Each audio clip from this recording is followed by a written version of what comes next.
반갑습니다. 안녕하세요.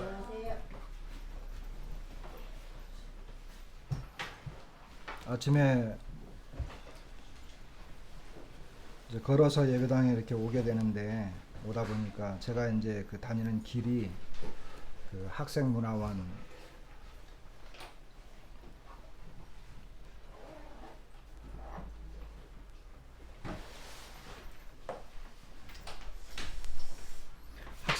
앞으로 이제 지나오게 되거든요. 근데 이제 거기 보면 한 번씩 이 대형 현수막이 걸려요. 어떤 현수막이냐면은 그 좋은 글모음이라고 해가지고 그 어떤 그 좋은 글모음 공모전에서 당선된 이런 글들인데 현수막이 엄청 커요. 그 건물 절반을 덮을 정도니까 어마어마하게 큰 현수막을 이렇게 걸어놔요. 근데 이제 지난번에도 좋은 글이 있어서 이제 사진을 찍어놨는데 오늘 이제 오면서 보니까 또 새로운 글이 이렇게 있는데 뭐라고 이제 써졌냐면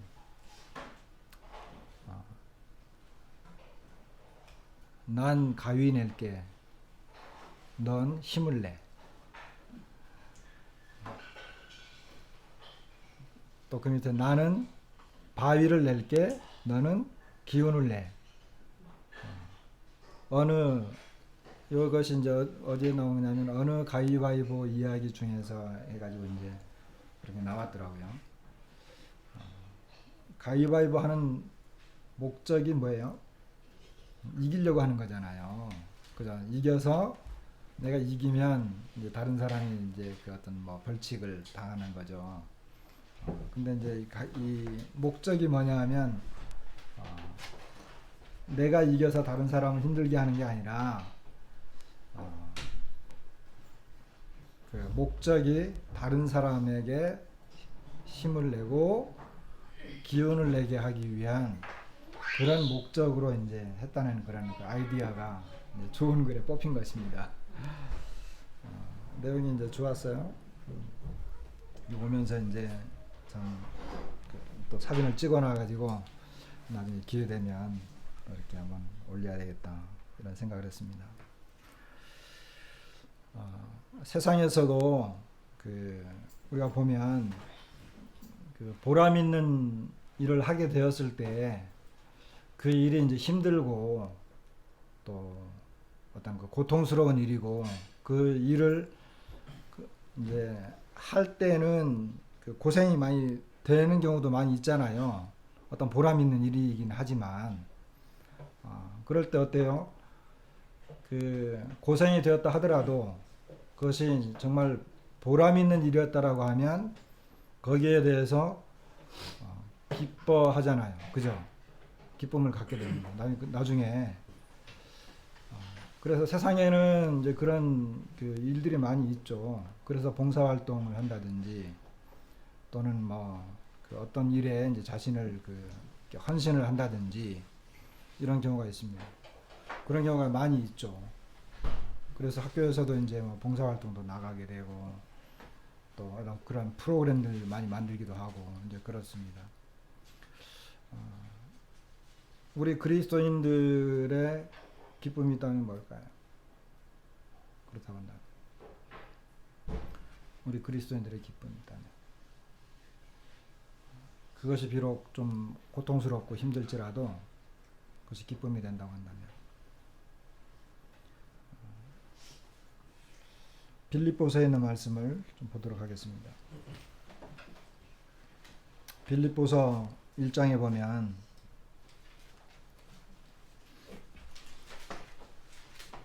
빌립보서에는 기쁨, 기뻐한다, 기뻐하라 이런 내용이 많이 나오죠. 그죠? 근데 다 잘 알다시피 빌립보선 사도 바울이 감옥에서 쓴 거잖아요. 그죠? 요즘같이 이제 뭡니까 이렇게 리빙 컨디션이라고 하는데 그런 좋은 그런 상황이 아니라 로마 감옥에 갇혀 있었던 거죠. 쇠사슬에 매여서 그럼에도 불구하고 이제 사도 바울이 기뻐해라, 또 나도 기뻐한다, 이런 기쁨에 대한 서신을 쓴 것이 바로 이제 빌립보서인 것을 잘 알고 있습니다. 빌립보서 1장 이제 몇 군데 몇 구절 나와 있긴 하지만 한 구절만 좀 보십시다. 1장 18절 말씀입니다. 그러면 무엇이냐? 거칠애로 하나 참으로 하나 무슨 방도로 하든지 전파되는 것은 그리스도니 이로써 나는 기뻐하고 또한 기뻐하리라.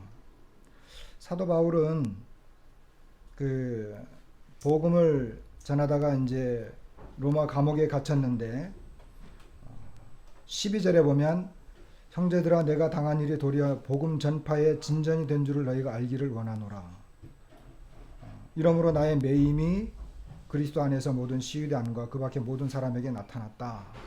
이렇게 이야기합니다. 다시 말하면 사도 바울은 감옥에 갇혀 있지만 그렇게 그 일을 당했지만 오히려 이것이 이제 복음 전파의 진전이 되었다라고 하는 것입니다.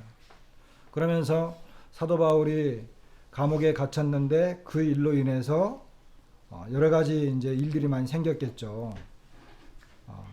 그런데 사도 바울로 말미암아 사도 바울이 감옥에 갇혔을 때 사람들이 그랬을 거예요. 저 사람은 무슨 죄 때문에 갇혔는데 저 사람은 왜 감옥에 들어온 거야? 저 사람의 죄목은 뭐지? 이런 이야기들을 많이 했겠죠. 그럴 때 사람들이 그랬을 거예요. 저 사람 뭐 그리스도 때문이래. 뭐 그리스도 뭐 복음을 전하다가 잡혔다는 거야. 그리스도가 뭔데? 복음이 뭔데? 이러면서 복음 전파가 이제 계속 더 진전이 된 거예요. 그러면서 사도 바울은 어떤 방법으로든지 전파되는 것은 그리스도다. 그러면서 사도 바울은 나는 이것을 기뻐하고 또한 기뻐한다. 이렇게 이야기하는 것입니다. 다시 말하면 사도 바울의 목적은 그리스도가 전파된다고 한다면, 복음이 전파된다고 한다면 그것으로 기뻐하겠다는 거예요. 설령 감옥에 갇혀 있다 할지라도, 그것이 감옥에 갇혀 있고 고난을 당하는 일이라 하더라도 그는 기뻐한다. 이렇게 말을 하는 것입니다. 도대체 복음이 뭡니까? 그리스도는 사도 바울에게 도대체 어떤 분이길래 그가 목숨의 위협을 받고 감옥에 갇히고 고난을 받고 어려움을 겪어도 그가 그것을 기뻐하는 것입니까? 사도 바울은 그와 같은 삶을 살았습니다.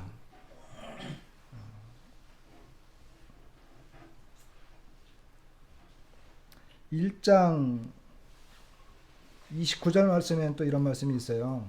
근데 이제 좀 뒤죽박죽이 될지 모르겠지만 1장 29절 그리스도를 위하여 너희에게 은혜를 주신 것은 다만 그를 믿을 뿐 아니라 또한 그를 위하여 고난도 받게 하려 하심이라. 너희에게도 그와 같은 싸움이 있으니 너희가 내 안에서 본 바요 이제도 내 안에서 듣는 바니라. 29절 말씀 다시 한번 잘 보세요. 이 말씀을 직역 성경으로, 이제 저한테 이제 직역 성경이라고 하는 게 있어요. 그냥 원어를 그대로 직역한 성경이 하나 있는데 그 성경을 그것으로 한번 읽어볼게요. 왜냐하면 여러분에게 마시아흐, 이 마시아흐는 아마 메시아를 이렇게 히브리식으로 표현한 것 같아요. 왜냐하면 여러분에게 마시아흐를 위하여 은혜가 주어졌으니 이는 그를 믿는 것뿐만 아니라 그를 위하여 고난을 겪는 은혜도 주어졌습니다. 이렇게 번역을 했어요. 이번에 직역을 한 거니까. 그러니까 그리스도를 위해서 은혜가 주어졌습니다. 하나님의 은혜는 뭡니까? 우리가 예수 그리스도를 믿음으로 말미암아 구원받는 거죠. 그죠? 이게 은혜잖아요. 그런데 사도 바울은 이 은혜를 한 번 더 나아갑니다. 뭐라고 말하냐면 그를 믿는 것뿐만 아니라 그를 위하여 고난을 겪는 은혜도 주어졌다는 거예요. 그러니까 내가 하나님의 은혜로 말미암아 예수 그리스도를 믿고 구원받는 것도 은혜이지만, 그죠? 그런데 예수 그리스도를 위해서 고난을 받는 은혜도 주어졌다는 거예요. 우리가 아까 처음에 말씀드렸습니다마는 어떤 이 값어치 있는, 보람 있는 일을 위해서 우리가 봉사하고 또 우리의 어떤 헌신도 하게 되고 투자도 하고 그러잖아요. 그리고 보면 어떤 훌륭한 사람, 정치적인 면을 보게 되면 뛰어난 사람을 위해서, 그 사람을 위해서 내가 봉사하고 헌신하고 돕고 그러잖아요. 그런 것에 대해서 굉장히 값어치 있게 생각을 하는데, 생각을 해보세요. 그리스도를 위해서 고난을 받는 것은 은혜라고 하는 것입니다.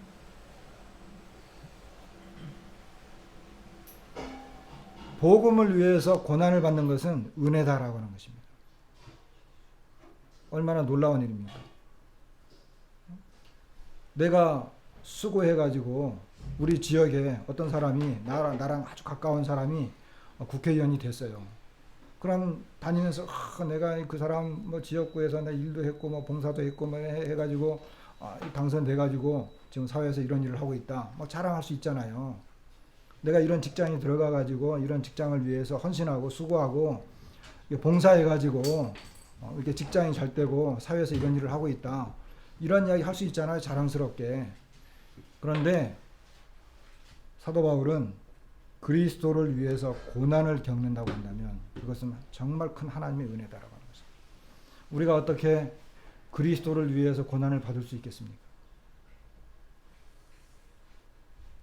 내가 하나님을 위해서 고난을 받는다고 한다면, 베드로 후서인가 그런 말씀 나와 있죠. 애매히 고난을 받아도 그리스도를 위하여 참으면.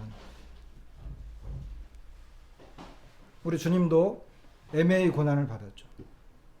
그런데 죄가 없어도 고난을 받았다는 말이에요.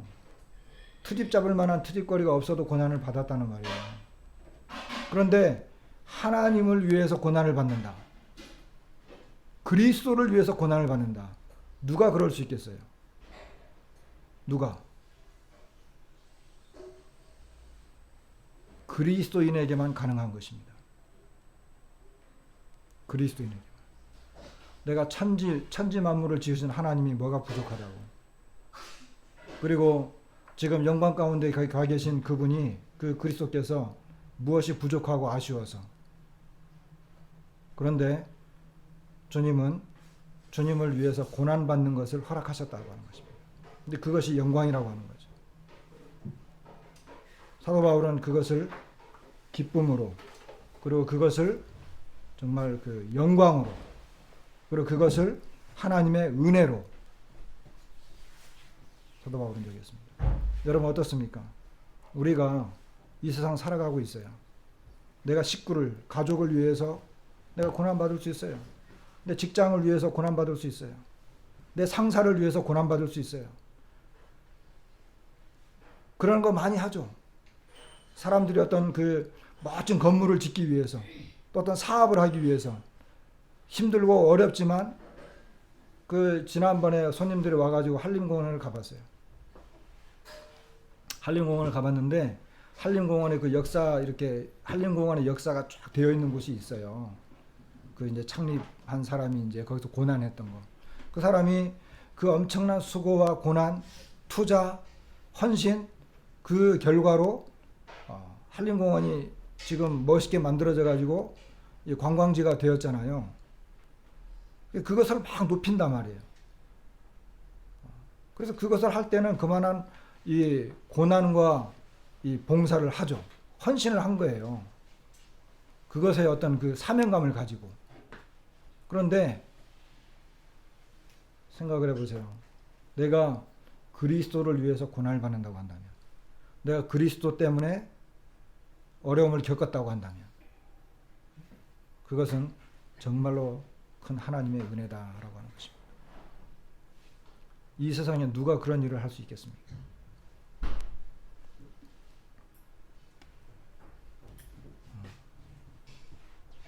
근데 사도 바울은 이와 같은 것에 대해서 그는 기뻐했고 그는 하나님의 은혜 앞에 감사했던 것을 보게 됩니다. 그러면서 30절에 보면 너희에게도 그와 같은 싸움이 있으니, 빌립보 성도들이 그리스도를 위해서 고난을 받았다는 거예요. 그와 같은 전쟁터 속에서 싸움이 있었다는 거예요. 그런데 그 싸움은 누구에게 있었느냐면 너희가 내 안에서 본 바요 이제도 내 안에서 듣는 바니라. 그러니까 사도 바울이 그리스도를 위해서 고난을 받는 그런 실제적인 삶과 모범을 보였고 빌립보 성도들도 그렇게 했다는 것입니다. 이것은 영광 중에 영광입니다. 나중에 생각을 해보십시다. 우리 주님이 빌립보서에 그 말씀 나오죠. 2장에 보면 그 말씀 나오잖아요. 우리 주님께서 죽기까지 십자가에서 이제 복종을 하셨어요. 하나님께서 주님을 높여서 영광 가운데 앉히셨습니다. 주님의 영광을 드러내셨어요. 그런데 언젠가 우리가 주님 앞에 갔을 때 주님이 모든 사람들이 보는 앞에서 이 형제는 나 때문에 고난을 받았다. 나 때문에 이런 고난을 받았다. 이렇게 했을 때 그 영광은 어떤 영광일까? 그런 의미입니다. 이것이.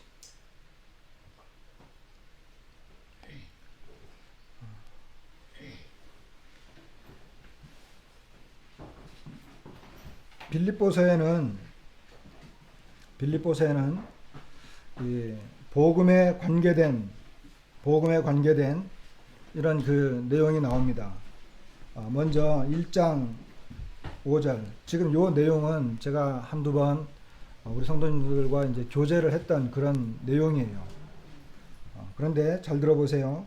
1장 5절에 보면 너희가 첫날부터 이제까지 복음을 위한 일에 참여하고 있기 때문이라. 사도 바울은 빌립보 성도들을 생각할 때마다 하나님께 감사를 드렸습니다. 왜? 빌립보 성도들이 첫날부터 지금까지, 그러니까 그들이 복음을 듣고 사도 바울이 빌립보 성도들은 사도 바울이 2차 전도 여행 때 복음을 처음 들었죠. 그죠? 그 10수년이 흘렀어요. 2차 전도 여행서부터 지금 이제 그 예루살렘에 3차 전도 여행 가서 예루살렘에 갔다가 붙잡혀 가지고 이제 다시 로마에 압송돼 가지고 로마에 갇혔는데 그 기간이 10수년이 지난 것입니다. 그런데 빌립보 성도들은 처음부터 지금까지 복음을 위한 일에 너희가 참여하고 있기 때문에, 다시 말하면 사도 바울이 참여라고 하는 것은 동참한다고 하는 뜻입니다. 사도 바울이 복음을 전할 때 빌립보 성도들은 어떤 방법으로든지 간에 이 복음을 전하는 일에 동참했다라고 하는 것입니다.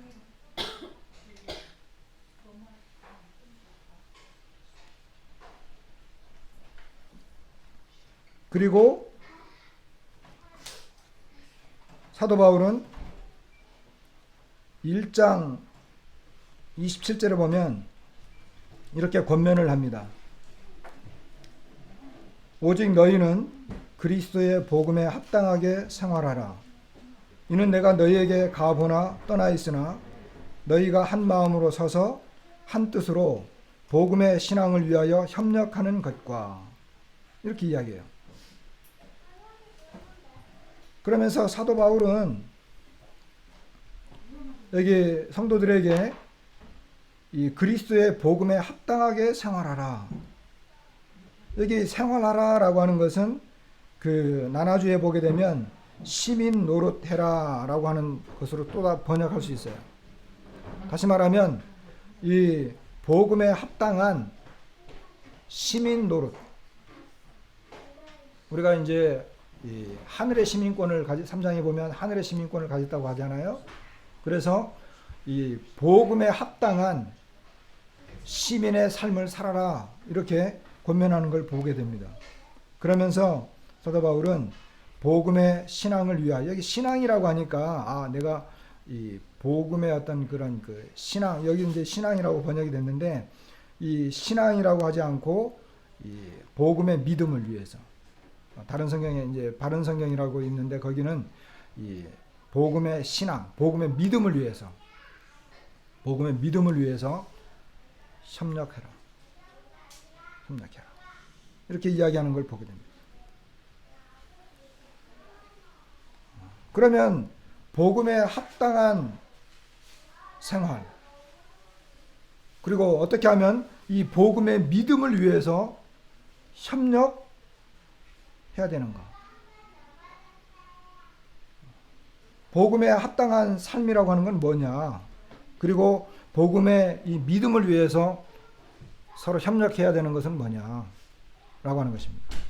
그게 이제 이제 27절에 아까 이제 그 복음에 합당하게 생활하라고 했는데, 첫 번째가 이제 아까 말한 것처럼 이 복음에 합당한 삶은 첫 번째가 이 한 마음으로 그리고 한 뜻으로 복음의 신앙을 위해서 협력하는 거다.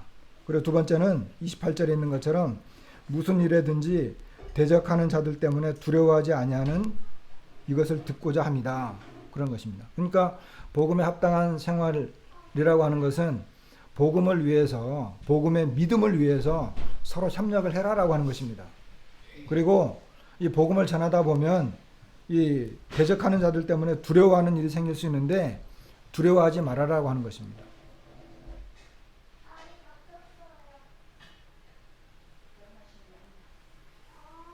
빌립보 성도들은 이 복음을, 사도 바울이 복음을 전하는 일에 그들은 동참을 했습니다.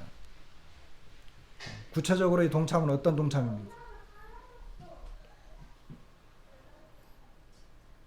사도 바울이 마게도냐에 있을 때에도 빌립보 성도들이 사도 바울에게 물질적인 도움을 줬습니다. 한 번, 두 번 도움을 줬다고 이야기하고 있어요. 근데 그것이 굉장히 큰 힘이 됐죠. 그리고 사도 바울이 로마에 갇혔을 때 여기 이제 2장에 나와 있는 것처럼 에바브로디도를 통해서 어떻게 했어요? 또 사도 바울을 물질적인 도움을 준 것입니다. 우리 교회에서 이제 선교사들에게, 선교사들이라고 하면 안 되죠. 어느 한 지역에 이제 우리가 선교 헌금을 하죠. 저는 우리 교회에서 하고 있는 이 선교 헌금에 대해서 굉장히 부족하다라고 이렇게 봅니다. 더 해야 됩니다. 우리가 서귀포에 있을 때에는 헌금의 11조를 떼서 예를 들어 뭐 헌금 200만 원 들어왔다. 그럼 20만 원을 따로 떼서 10만 원을 따로 보내고 또 10만 원은 저축해서 나중에 또 이제 어떤 선교지나 어떤 일, 복음을 전하는 일에 이제 돈을 쓰고 이제 그런 목적으로 했어요. 중간에 이제 좀 흐지부지 됐어요. 그래서 이제 선교비는 보내지만 흐지부지 됐는데 이거 다시 회복해야 됩니다. 그리고 우리는 또 이제 가령골로 다시 왔잖아요. 그러면 이 복음을 전하는 일에 우리가 투자를 많이 해야 돼요.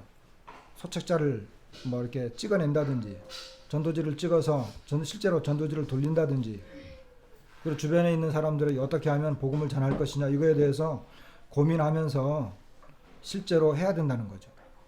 그리고 거기에 이런 물질적인 부분들을 투자해야 된다는 거죠.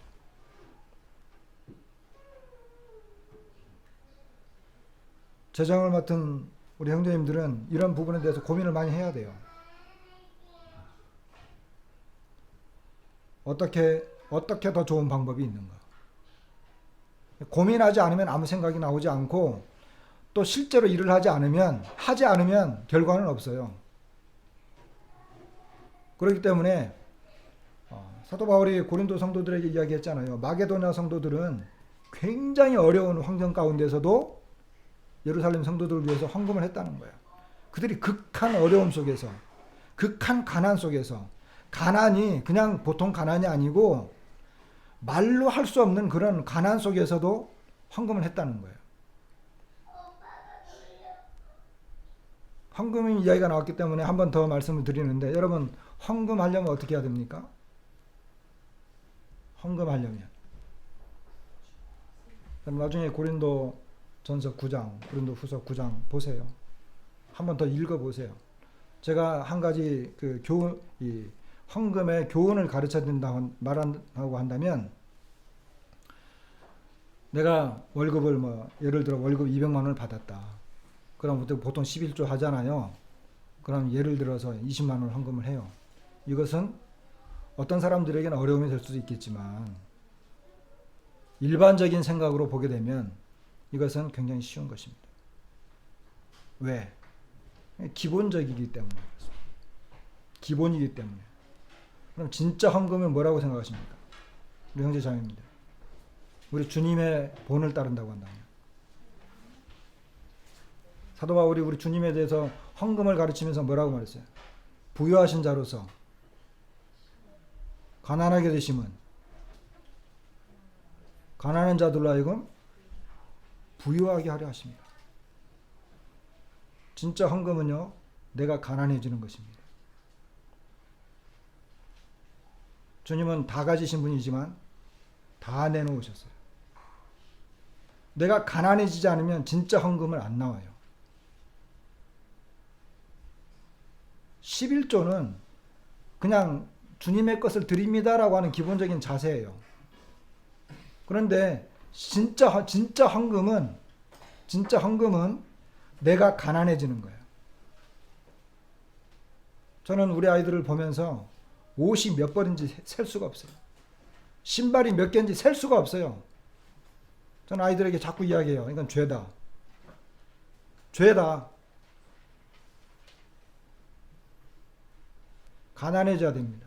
다른 사람들 메이커 신발 사고 메이커 옷 입고 한 벌에 수백만 원짜리 옷을 입을 때 나는 주님처럼 한 벌, 하나.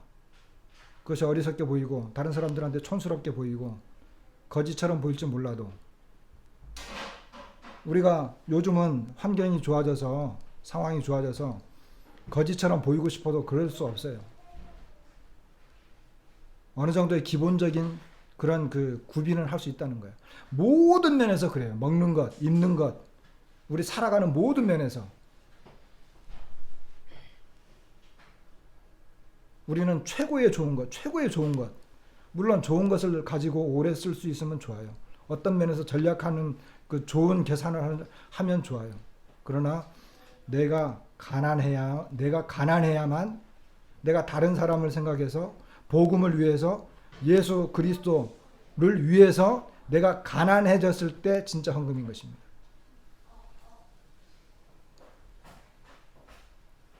헌금을 이야기한다고 하면 그렇습니다. 그런데 빌립보 성도들은 그렇게 했습니다. 그들은 복음을 전하는 일이라고 한다면, 이것이 복음과 관계된 거라고 한다면, 이것이 복음을 전하는 거라고 한다면 가난해진 거예요. 가난하게 살았어요.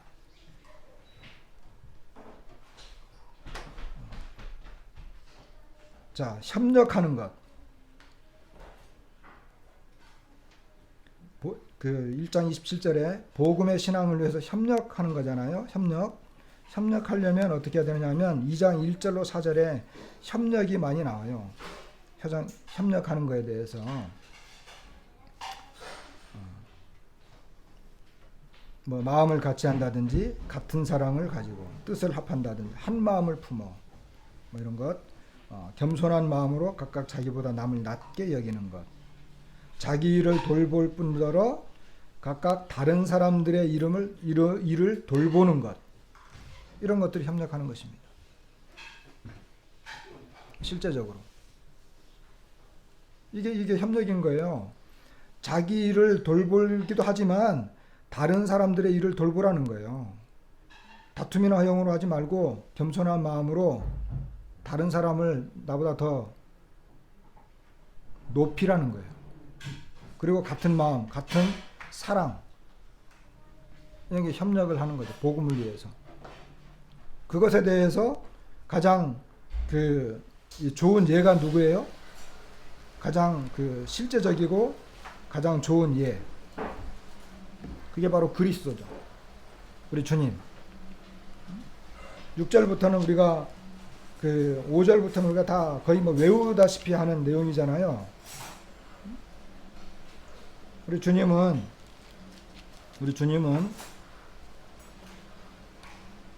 6절부터 그는 근본 하나님의 본체시나 하나님과 동등됨을 취할 것으로 여기지 아니하시고 오히려 자기를 비워 종의 형체를 가지사 사람들과 같이 되셨고 사람의 모양으로 나타나사 자기를 낮추시고 죽기까지 복종하셨으니 곧 십자가에 죽으심이라.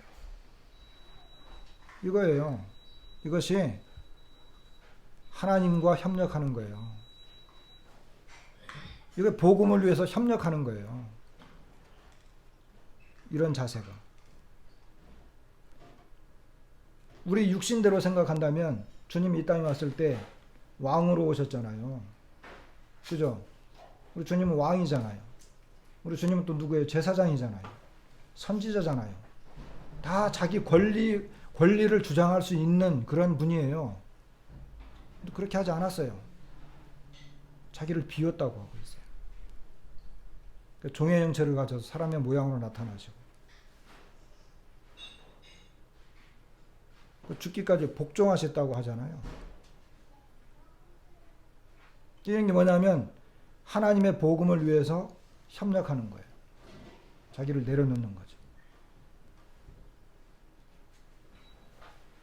그래서 그리스도께서 복음의 신앙을 위해서 협력하는 가장 이 복음의 믿음을 위해서 협력하는 아주 굉장히 가장 두드러진 모본이죠. 두드러진 모본. 주님이 그렇게 하지 않았으면 오늘날 우리의 하나님의 구원은 이루어지지 않았기 때문에.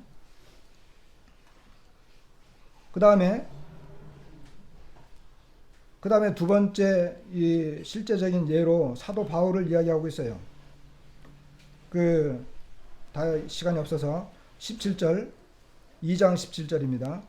만일 너희 믿음의 재물과 섬김 위에 내가 나를 전제로 드릴지라도 나는 기뻐하고 너희 무리와 함께 기뻐하리니 그래요. 사도 바울이 너희 믿음의 재물과 섬김 위에 내가 나를 전제로, 여러분 전제가 뭔지 아세요? 전제라고 하는 것은 희생 재물을 이렇게 드린 다음에 그 희생 재물, 예를 들어 이제 전제는 보통 번제와 소제, 특히 이 매일 드리는 번제, 그러니까 아침에 매일 양 한 마리씩 드렸어요. 그리고 저녁에도 양 한 마리씩 드려요. 근데 그 번제로 드릴 때 이 번제를 드리고 또 소제를 드리거든요.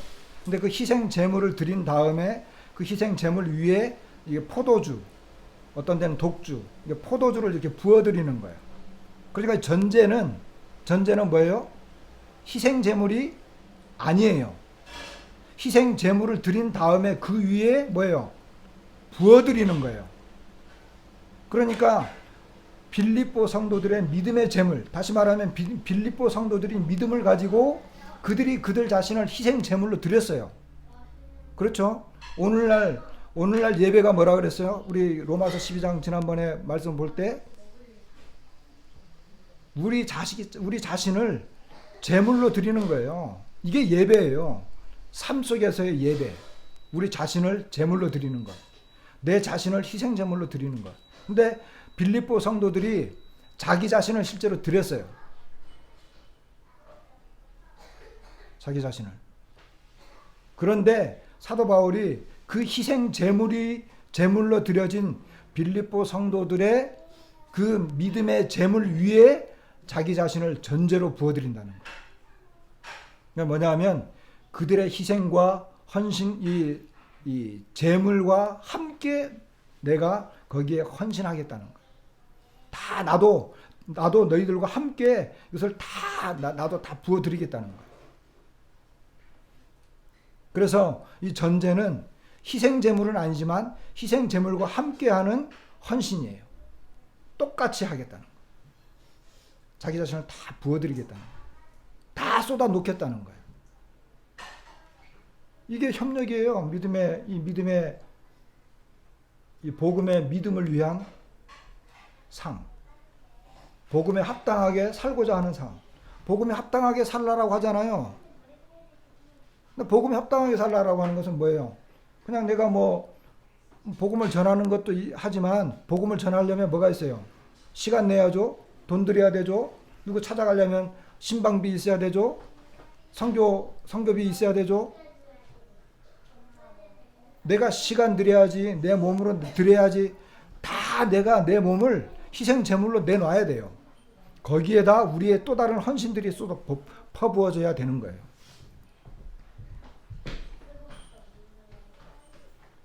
이게 사도 바울이 지금 말하고 있는, 나는 내가 나를 전제로 드릴지라도 나는 기뻐하겠다. 나는 그걸 기뻐하겠다는 거예요. 이게 복음을 위한 협력적인 삶입니다. 그 다음에 더 나가 보면 디모데가 나와요. 19절 이하에 보면 디모데가 나와요. 디모데는요, 디모데는 20절부터 보면, 이는 뜻을 같이하여 너희 사정을 진실히 생각할 자가 이밖에 내게 없음이라.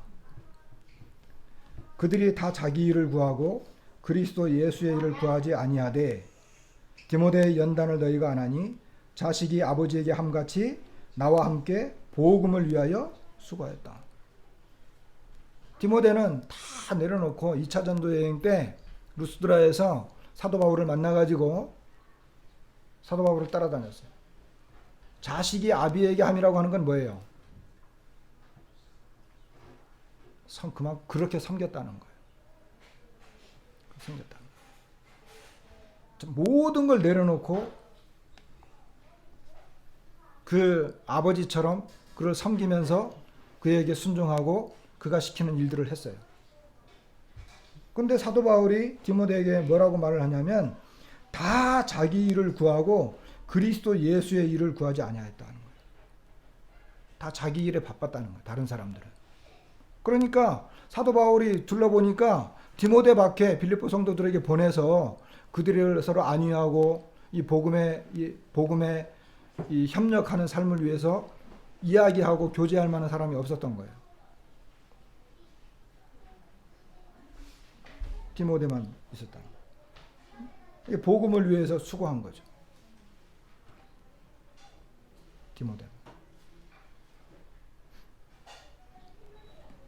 그 다음에 이제 에바브로디도가 나옵니다. 에바브로디도가 이제 25절부터 나오잖아요.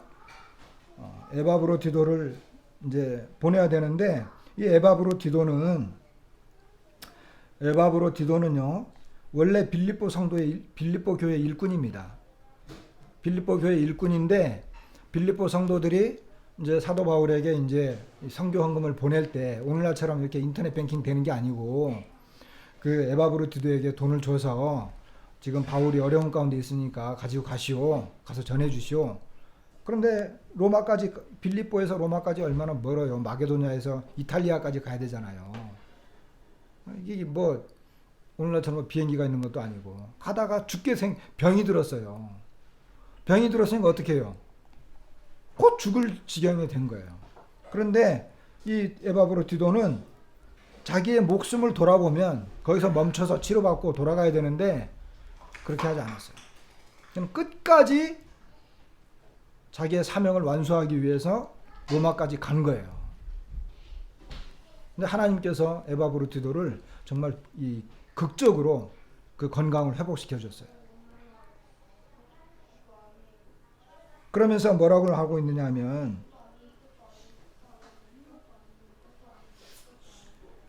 30절에 보게 되면, 그가 그리스도의 일을 위하여 죽기에 이르러도 자기 목숨을 돌보지 아니한 것은 나를 섬기는 너희의 일에 부족함을 채우려 함이니라.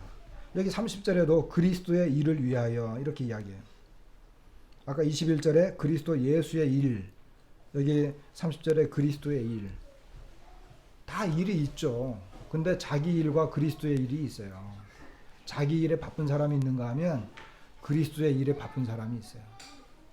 우리는 누구예요? 우리는 누굴까요? 우리는 그리스도인이잖아요. 그럼 그리스도의 일을 해야죠. 어저께 우리가 이제 그 복음 파노라마 다시 시작했잖아요. 한림 식구들이 왔어요. 청년 4명하고 또 자매님 한 분이 왔어요. 저는 그 식구들 참 기쁘고 대견해요.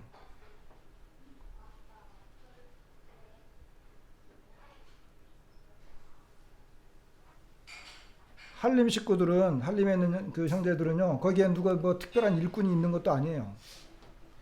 누가 잘 가르치지도 않아요. 그냥 이렇게 외부에서 손님들이 오면, 이렇게 은사 있는 형제님들이 오면, 뭐 몇 시간씩, 며칠씩 이렇게 있으면서 말씀을 가르치고, 오히려요, 거기 있는 어떤 형제님 말씀을 전하면 성도들이 싫어해요. 왜? 말씀을 잘 못 전하니까, 가르치지 못하니까. 불평들이 많아요. 그런데도 놀라운 것은 거기에 구도자들이 계속 생긴다는 거예요. 구도자들이 계속 생긴다는 건 뭐예요? 그들이 복음을 계속 전하고 있다는 거예요. 그리고 복음을 전하는 거라면 어디든지 가겠다는 거예요. 제가 그랬어요. 한림서북교회 미래 이 비전이 있다. 제주도에서 가장 비전이 있다 그랬어요.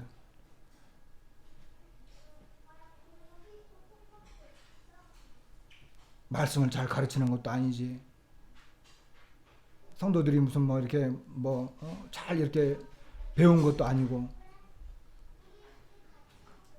물론 교회마다 어려움들이 있어요. 그런데 다른 건 고사하고 일단 좋은 거는 복음을 전하는 일에 함께 하겠다. 거의 이거 정말 무리다 싶을 정도로 무슨 전도 무슨 훈련이 있으면 어디든지 쫓아가가지고 봉사하고 복음 전하는 일을 하겠다. 그리고 거기에서 봉사하고 배우고 이 느낌을 받은 것을 자기네 교회 와가지고 이 어떤 그 흐름을 잃지 않고 계속 하는 거예요. 여기 그리스도의 일이 있고 자기 일이 있어요. 그리고 복음의 신앙을 위해서 협력하라. 이 그리스도의 복음에 합당하게 생활해라. 어떻게 그리스도의 복음에 합당한 생활을 하느냐? 복음의 이 믿음을 위해서, 복음의 신앙을 위해서 협력하라라고 하는 거죠. 어떻게 혼자 다 할 수 있겠습니까? 물론 나름대로 이제 우리가 다 나름대로 우리가 할 수 있는 데까지 하고 있지만 우리 자신을 좀 더 돌아보게 됩니다.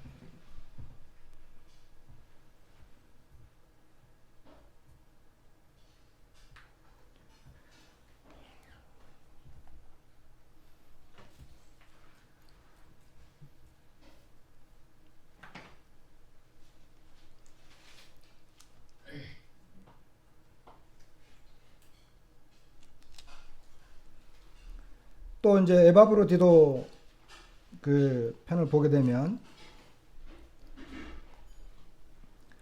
그 사도 바울이 에바브로디도를 뭐라고 말하냐면 25절에 보면 그러나 에바브로디도를 너에게 보내는 것이 필요한 줄로 생각하노니 그는 나의 형제요 그래요. 그는 나의 형제다. 좀 이상하지 않아요? 그는 나의 형제다. 여러분 우리가 교회에서 형제 하잖아요. 자매 하고.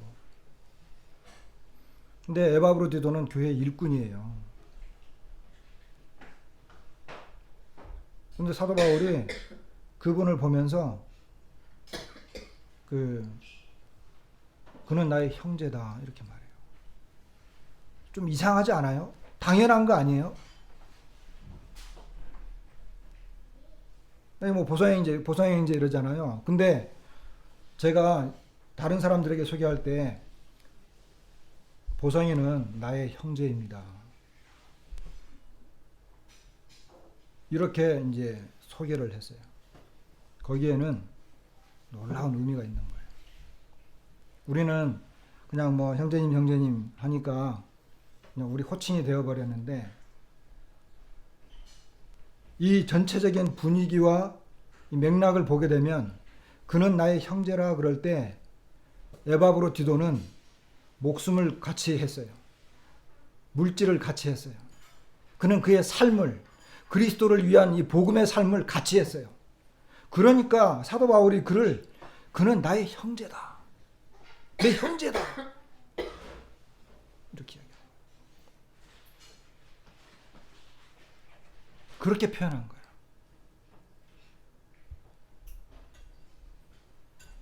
아무나 형제가 아닌 거예요. 따지고 보면. 그냥 호칭인 거지. 호칭으로 형제일 수는 있지만 마음의 형제냐? 이 복음의 신앙 안에서 복음의 믿음을 위한 참된 형제냐? 좀 생각해 볼 필요가 있는 거예요.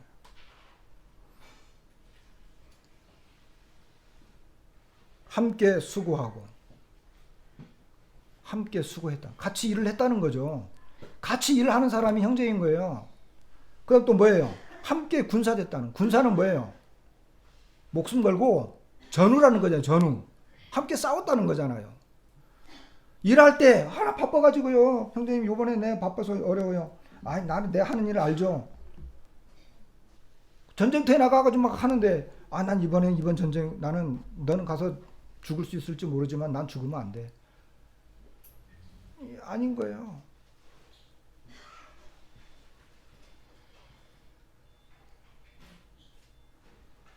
사도 바울은 이렇게 이제 소개를 하는 거예요. 이런 사람은요 29절에 보면 너희가 주 안에서 모든 기쁨으로 그를 영접하고 또 이와 같은 자들을 존귀히 여기라. 성도들에게 이런 사람들은 존귀히 여김을 받습니다. 그리고 주님에게 존귀히 받습니다. 여김을 받습니다. 주님이 귀하게 여겨줍니다. 주님. 이렇게 지금 사도 바울이 성도들에게 이런 사람을 영접하고 귀하게 여겨라 이렇게 하는 것은 주님이 그를 귀하게 여기고 있다는 것입니다. 우리 교회에 우리 지금 가랭골 교회에 우리가 왔잖아요. 우리 교회에 절대적으로 필요한 것은 다른 게 아니에요.